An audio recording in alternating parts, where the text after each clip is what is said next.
महाराष्ट्र राज्य अंगणवाडी कर्मचारी कृती समितीने राज्यव्यापी एक दिवसीय लाक्षणिक संप व आझाद मैदानावर धरणे आंदोलन करण्याची हाक दिली होती।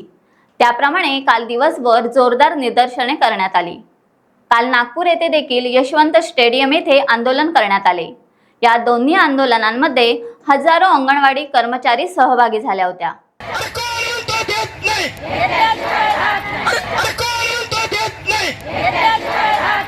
डोक्यावरती ओझं, खाली चिखल, तिचा पाय घसरला आणि ती पडली। तिच्या मागे 3 भाऊ उभे होते।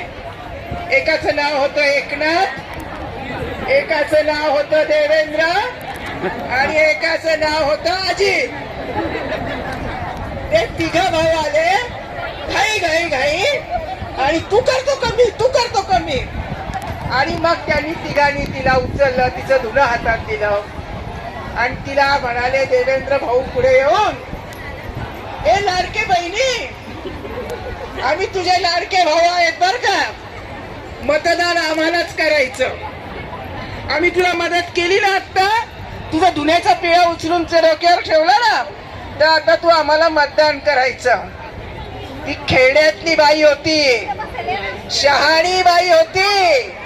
ती म्हणाली, मी पाठीवर पडले, डोक्यावर पडलेली नाही।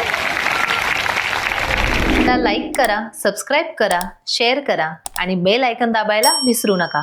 पाहत रहा टाइम्स डिजिटल।